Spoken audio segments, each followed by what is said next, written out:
નમસ્કાર મિત્રો, જોઈ રહ્યા છો પડકાર ન્યૂઝ। ઓબીસી યુવા હક અને અધિકાર જાગૃત અભિયાન યોજવામાં આવ્યા। યુવાનો આપણા ભવિષ્યની કારકિર્દી માટે અવાજ ઉઠાવે એવા પ્રશ્નો કરવામાં આવ્યા હતા। સ્પર્ધાત્મક પરીક્ષાઓ, પીએસઆઈ પોલીસમાં ભરતીમાં દોડના ગુણ દાખલ કરવા માટે, વન સંરક્ષણની ભરતીમાં દોડના ગુણ દાખલ કરવા માટે, વાયરમેનની ભરતીમાં સ્તંભ ચઢાવવા ગુણ દાખલ કરવા માટે, મૌખિક પરીક્ષામાં જાણી જોઈને ઓછા અપાતા ગુણના વિરોધ માટે વધુ ટકાવારી મેળવવા વિદ્યાર્થી જનરલનો સમાવેશ કરવા માટે, જાતિ આધારિત વસ્તી ગણતરી ઓબીસીઓ 54% અનામત મેળવે એવી રજૂઆત કરવામાં આવી। ઓબીસી યુવા હક અને અધિકાર જાગૃત અભિયાન યોજવામાં આવ્યું હતું। આ અભિયાનમાં હાજર રહેલ શિક્ષિત ભાઈઓ તથા બહેનો વડનગર તાલુકાના જાગૃત નાગરિકો હાજર રહ્યા હતા।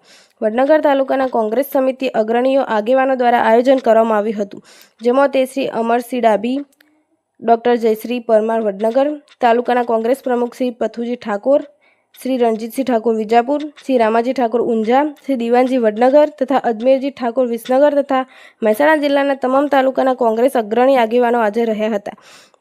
ઓબીસી યુવા હક અને અધિકાર જાગૃતિ અભિયાનમાં માર્ગદર્શન આપ્યું એવા શ્રી ડોક્ટર બીસી રાઠોડ સાહેબ ગાંધીનગર આ મિટિંગમાં હક માટે સલાહ સૂચનાનો પ્રવચનો આપ્યા હતા। અહેવાલ નાગજીભાઈ ઠાકોર, પડકાર ન્યૂઝ। આજે વડનગર મુકામે ગુજરાત સરકાર દ્વારા ઓબીસી એસસી એસટી સમાજના યુવાનોને જે સ્પર્ધાત્મક પરીક્ષામાં નુકસાન થાય છે એ બાબતે માર્ગદર્શન આપવા માટે અહીંયા એક હક અને અધિકારના નામથી અમે અહીંયા એક મિટિંગ રાખેલી અને સૌને માર્ગદર્શન આપેલું।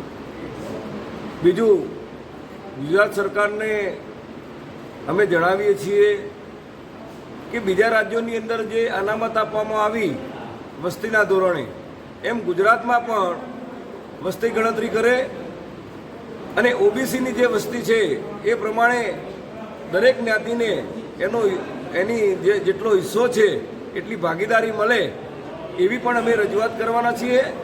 અને આજે જે યુવાનો અને વડીલો આવ્યા એમને પણ અમે આરી માહિતી આપી છે અને આવનારા દિવસોમાં અમે મામલતદાર તાલુકા વાઇઝ મામલતદાર કચેરી અમે આવેદનપત્ર આપવાના છે।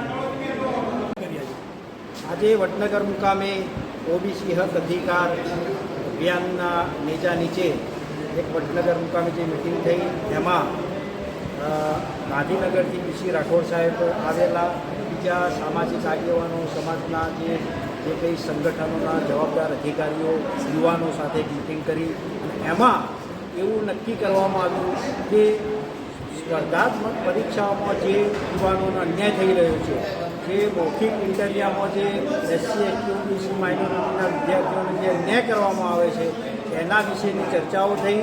અને બીજું, ઓબીસીની જો વસ્તી 54% હોય તો પહેલાં 54% ઓબીસી અનામત આપે અને એમાંથી જેની જેટલી વસ્તી એટલી ભાગીદારી આપવાની, આ રીતની એક વાત નક્કી કરી અને તાલુકે મામલતદારને આવેદનપત્ર આપવાનું નક્કી કર્યું। અને જે આ લડત છે ઓબીસીની કે ભાઈ જેની જેટલી વસ્તી એટલી એની ભાગીદારી, જો એસસી એસટીને એના વસ્તીના પ્રમાણમાં અનામત હોય તો ઓબીસીને એના વસ્તીના પ્રમાણમાં કેમ અનામત નહીં? એટલે આ રીતે ઠાકોર સમાજ દ્વારા, સામાજિક સંગઠનો દ્વારા એક જાગૃતિના અભિયાનના ભાગરૂપે ઓબીસીની વસ્તીના પ્રમાણમાં પ્રતિનિધિત્વ જોઈએ, અમારી વસ્તીના પ્રમાણમાં તમામ ક્ષેત્રમાં ભાગીદારી જોઈએ।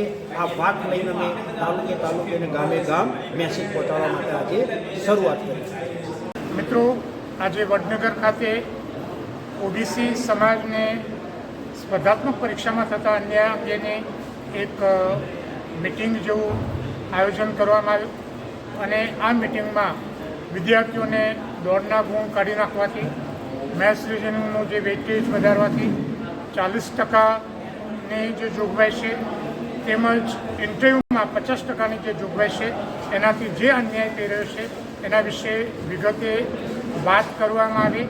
સાથે સાથે જે ઓબીસીની જનસંખ્યા છે એ જનસંખ્યાના પ્રમાણમાં પ્રતિનિધિત્વ મળે અને એ પ્રતિનિધિત્વ મળ્યા પછી એની સંખ્યા પ્રમાણે એનો હિસ્સો મળે એ માટે આજે આયોજન કરવામાં આવ્યું અને સારી એવી સંખ્યામાં અહીંયા લોકો હાજર રહ્યા અને સ્પર્ધાત્મક પરીક્ષાની જે ન્યાયી અને ફેર રીતે એનું આયોજન થાય તેમજ સમાજના જે વિદ્યાર્થીઓ છે, ખાસ કરીને ઓબીસી એસસી એસટીના વિદ્યાર્થીઓને સરકાર દ્વારા જે પરીક્ષામાં જે અન્યાય થઈ રહ્યો છે એ અંગે જાગૃતિ લાવવાનો તેમજ એ અંગે આવેદનપત્રો આપવા માટેનો આજે નિર્ણય કરવામાં આવ્યો.